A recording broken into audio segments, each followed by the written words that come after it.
Hello everyone, it is Joe here from OmniPoke, the channel that brings you guys everything Pokemon. Today we're going to be going through the top 10 budget decks for Pokemon. Hopefully this is going to be a useful video for you guys, for those new players, give you some good advice for a couple of decks that you could look into if you want to start playing semi-competitively, just for a low cost as well.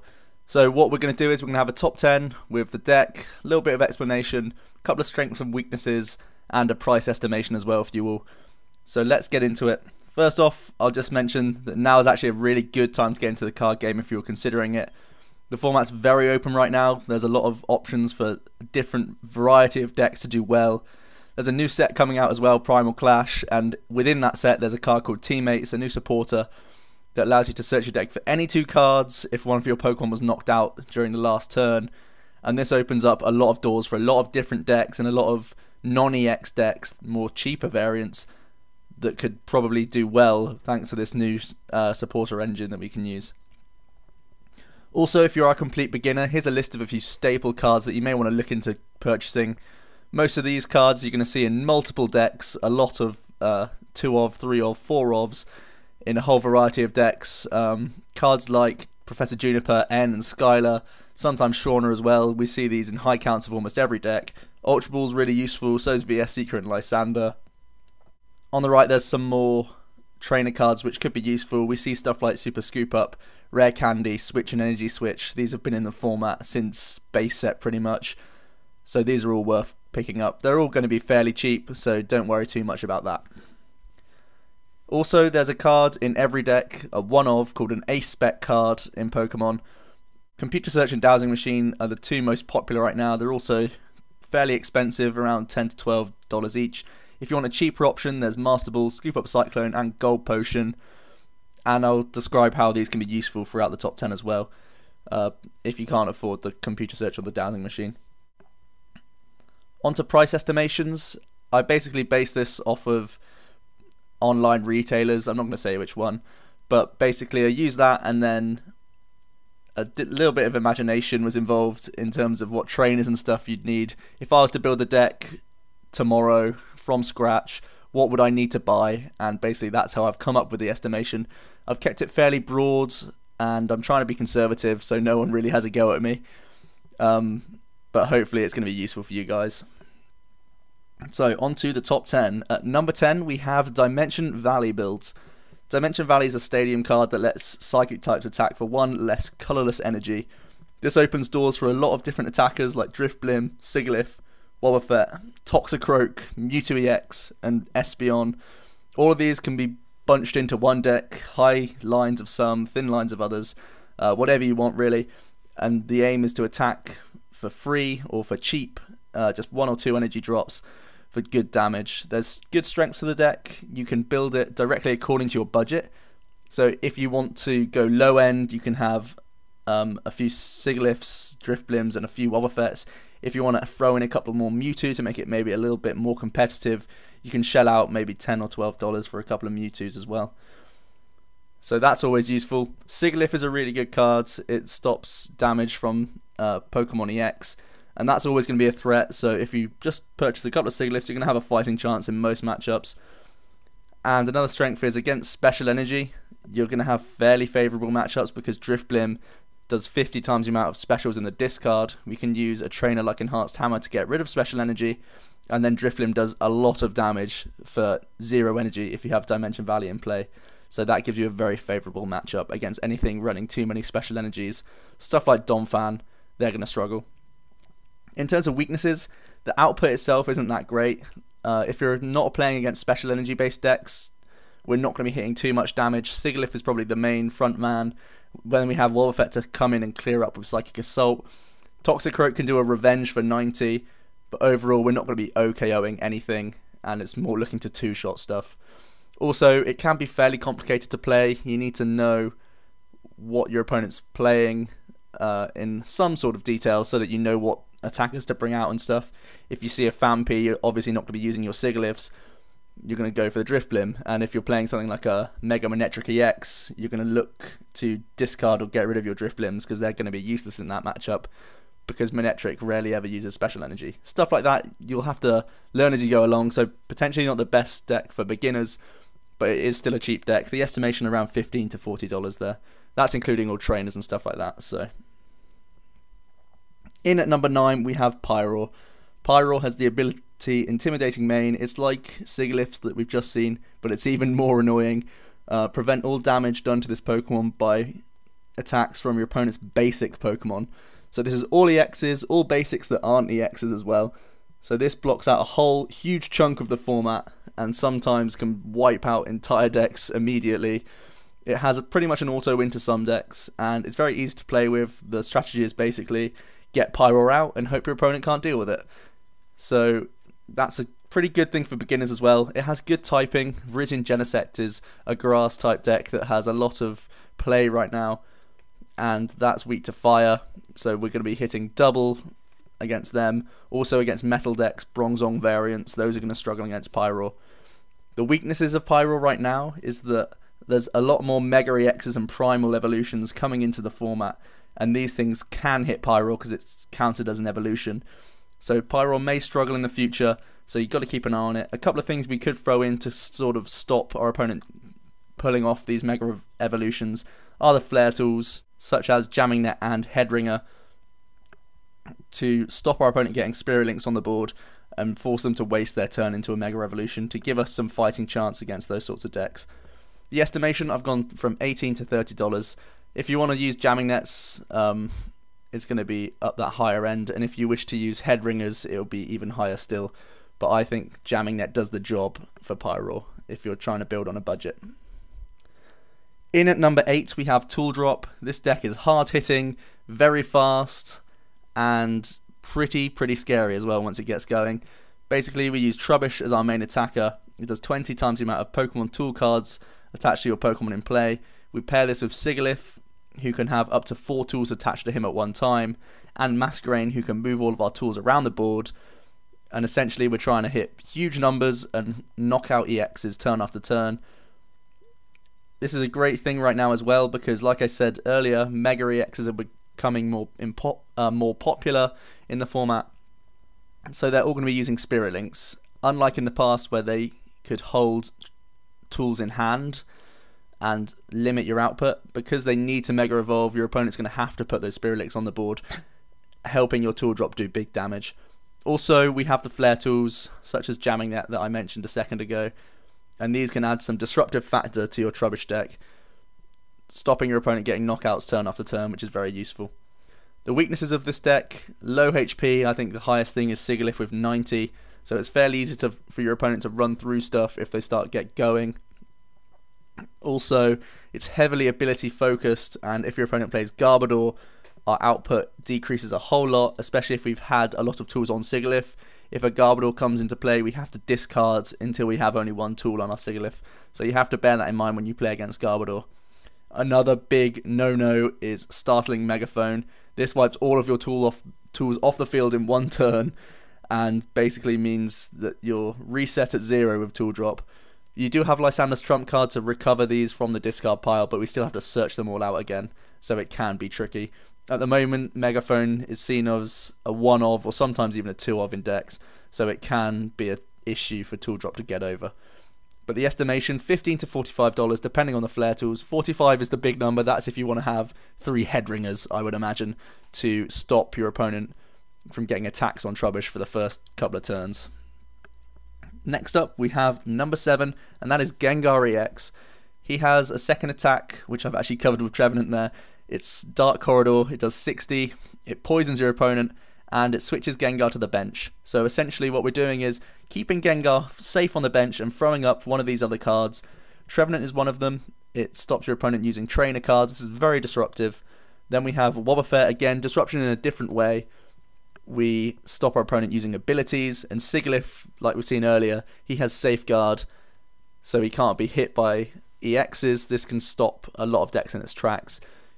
Normally we're going to be using stuff like Float Stones and Mystery Energies to retreat these Sigilyphs, Wobuffets and Trevenants for free, so that we can keep moving back into our Gengar and using our attack as often as we like. This is a popular strategy with Donphan, another card that can hit and switch to the bench, and Gengar's another version of it. Surprisingly, Gengar's an uncommon, but he's about the same price as Gengar. Sometimes even more when you add in Horluchas and stuff like that. So I've actually put Gengar as the budget deck, which is quite interesting. Another weakness of Gengar is it's weak to Dark, which means Yveltal can kill this fairly easily if it starts using Lysanders. Also, Trevenant's weak to Dark as well, so even non-EX Yveltals can deal with Trevenant fairly easily. The strengths of Gengar, though, is very disruptive. Basically, if your opponent to take prizes on Gengar, they need to Lysander turn after turn and hit 170, which is not very easy to do. Also, a good factor is abilities are becoming more popular with support for Metal and Fairies in the next set. These sorts of ability-focused decks are going to become more popular, so Wobuffet can shine in that regard. And also, you can build to your budget. You can play with Wobuffets and Sigilyphs if you want a lower budget deck, and a high Trevenant line if you want to max out that $35 to $60 spending. The 60 is actually a really high estimate. I think that's if you want to play Mega Gengar EX as well. So don't worry too much about that. But Gengar is, I think, about a $9 card at the moment, and you'd have to play about 3, I would say. On to number 6, we have Night March. Night March is another deck like Tooldrop that hits really, really hard for low HP basics. And basically what we're trying to do here is use Battle Compressor and Ultra Balls and Junipers to get rid of all of our Night March Pokemon. Lampent and Pumpkaboo, these are things we want to throw straight into the discard pile, and then we attack with Joltik, which does 20 times the amount of Night March Pokemon in your discard. So we can do up to, well, 220 if everything but one Joltik is left on the field, which is ridiculous, knocking out everything in play. And then we'll use Flareon for Vengeance as well to help us with type coverage against Grass and Metal type decks, and also a late game swinger as well. A great thing about this deck is you can start attacking as early as turn 1. You can often hit for weakness with Joltik and Flareon, covering a lot of good bases. Pumpkaboo as well can deal with stuff like Mewtwo on rare occasions, and it's very easy to play. Like I say, dump your Pokemon and try and hit for big damage. The weakness is Joltik only has 30 HP, it's really easy to get this guy knocked out. We're also fairly weak to N or drawing poorly. If we miss a DCE at a certain point in the game, we could immediately fall behind and therefore lose, which is a bit of an issue, but with teammates it is sort of mitigated a little bit. Another big issue is Lysander's trump card. If your opponent plays 1 or 2 of these in a game, it can reset your damage clock to 0, making you have to re-find all these battle compressors and start killing off your guys once again, which is a bit of an issue, and it can set you back a few turns as well. This deck is very cheap as well, all commons and uncommons other than a Leafeon or 2 that you might want to splash in to cover your Seismitoad matchup. So this is between 8 and 20, including all the trainers and stuff like that. So this is a great option for those budget players, and it's a lot of fun as well. This is one of the decks that could capitalise on Master Ball because it can find Pokemon quite easily as well. On to number 5, we have Florges EX. Florges is actually one of the cheapest EXs we have right now. I think it's only about $4 to $5 each, which is incredible. There's also a Xerneas EX promo, making that around $4 too. We have Aromatisse, which allows us to move fairy energy around our board however we like, as often as we like, which is amazing. It means that we can use Max Potion to heal for free, and then move energy back on to our Pokemon to attack with.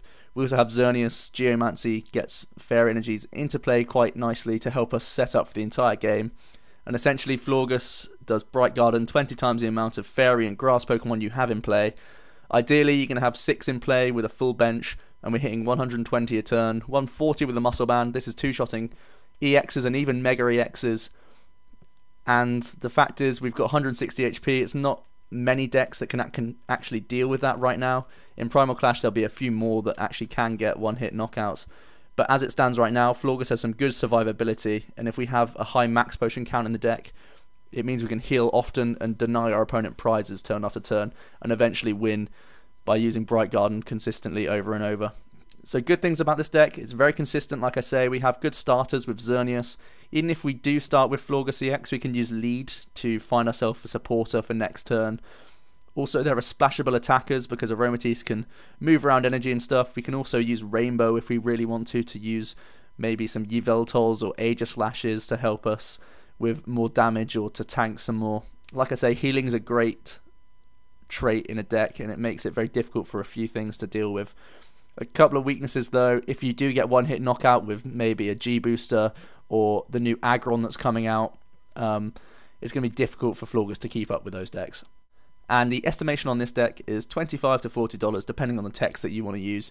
Florges is one of the cheapest EXs, like I say, so it can be on that low end of the spectrum, which is really nice, and I actually do really like this deck as well. We actually have a couple of videos on Florges if you want to see more of that. Into number 4 we have Bronzong, and I've put this in as the budget deck because we can use Aegislash EX as the main attacker. We often see him as just a one-of in metal decks, but if we actually want to go the whole hog and have 2 to 3 of this guy, it's going to make our Bronzong deck a whole lot cheaper, which is pretty cool. Aegislash himself is around a $5 to $7 card really, and he has Mighty Shield stopping any damage from those Pokemon who have Special Energy attached, and Special Energy is everywhere at the moment, so having Aegislash can be a real disruptive factor. And a decent attacker as well, 40 plus 20 for each metal, so you can two-shot things fairly consistently when you have Bronzong setting them all up. Other couple of attackers you can use, stuff like Cobalion or Heatran. We have Mewtwo EX as well if we want to splash him in, because Metal Lynx attaches not just to Metal Pokemon but to all Pokemon from the bench. So like I say, Bronzong is amazing, Energy Acceleration is always going to be strong, and it's only getting better because we are getting Aggron, so this could be a good initial investment, and if you like the deck, you can throw some more money at it, maybe get a couple of Dialga EXs and some Aggrons and Mega Aggrons if you really wish. But like I say, you can build to your budget, put as many cheap ones as you like in. You could go even an all non-EX deck with a lot of Cobalions trying to use Iron Breaker if you really wanted to put that budget down to maybe about $20.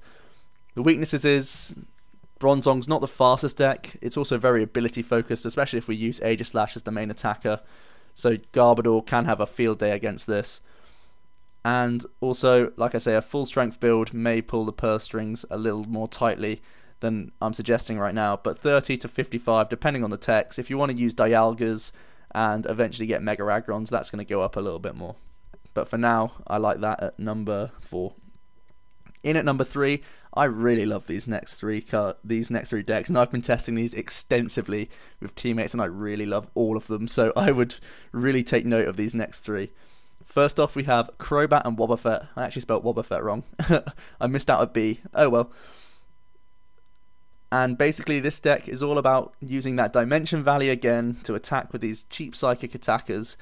And essentially we have a full bench of Zubats, and as we evolve into Crobat and Golbats, we can use Surprise Bite and Sneaky Bite on the Golbat to put more damage on our opponent's Pokemon, and therefore Psychic Assault, which does 10 and 10 more for each damage already on your opponent's active. It means that we can get good knockouts and really good damage with Psychic Assault as we go on. Also, Wobuffet has Ability Lock, which is amazing to all decks that aren't Psychic, well, all Pokemon that aren't Psychic, which is fantastic. We have Damage Manipulation. If we wanted to pick off a low HP basic, we can just go for a couple of Crobats and Golbats on that guy. It's very consistent as well, very cheap attackers. You're going to get your strategy off more often than not. And another great thing about this deck is we have an inbuilt Donphan counter in the face of Crobat, because we have 130 HP, resistance to fighting, and we can snipe on the bench as well. So we ignore our opponent's active that they're trying to throw up in our face. We just ignore that and start going for the Donphans and stuff on the bench. And it's very difficult for them to do any damage to Crobat really because of the resistance. And we have free retreat as well. And normally this deck plays a high count of super scoop ups and stuff like that, and AZ, so that we can heal off the damage as well effectively by picking them back up into our hand and re-evolving. A couple of weaknesses of the deck. It itself, although it locks abilities other than Psychic types, it means that Garbodor still can be played, and then Garbodor shots off our own abilities. Bit of a weird mix match there. We ability lock everything but Garbodor, and then Garbodor can lock us down, which is quite funny. But we are fairly focused on using Crobat to increase our damage, so we're going to have to deal with Garbodor in some way there. Also, the typing's a little bit awkward because metals are going to come more into the fray at the moment, and they all resist Psychic, so it's difficult for Wobuffet to actually get knockouts, especially on something like a Mega Aggron. We're going to have to hit up to 260 if we want to do that because of the resistance, and sometimes they can have special metals on as well to make it even more difficult. Also, Mega EXs in general, having 240 HP, most of them, it's going to be difficult for Wobuffet to hit these big numbers.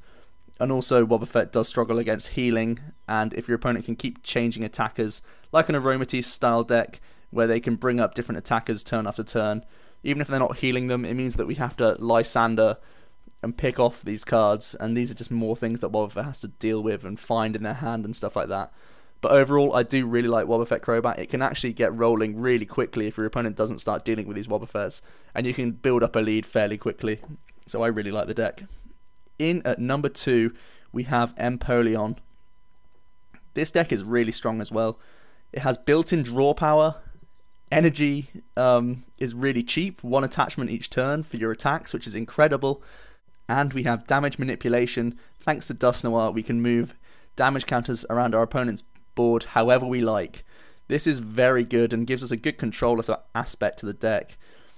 We essentially use Milk Tank in the early stages when we get these Empoleons and Dusknoirs safe on the bench, and start using Powerful Friends for a consistent 80 damage, sometimes more with Bangles and Muscle Bands, and essentially let this damage rack up with Dusknoir and take prizes when we need to or when we want to on certain Pokemon anywhere on the board. So we can deal with low HP basics and take cheeky prizes that way, stopping your opponent maybe getting Bronzongs out and stuff.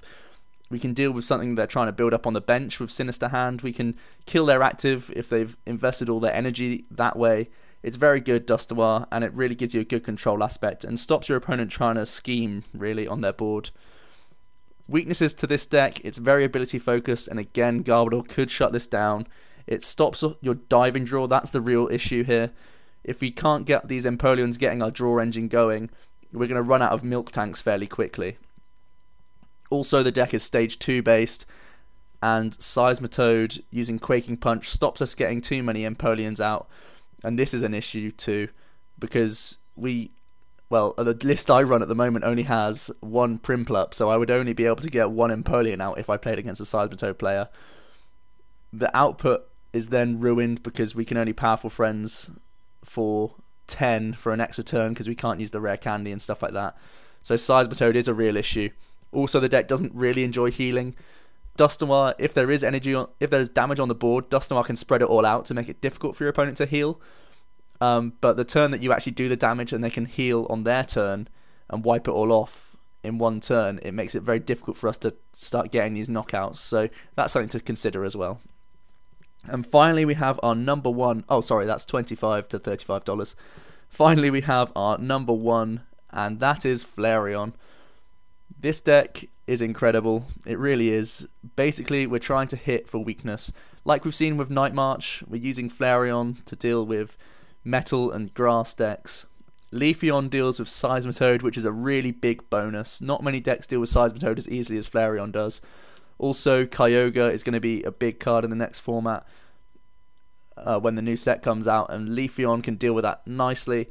We have Raichu to deal with Yveltal, another popular deck right now.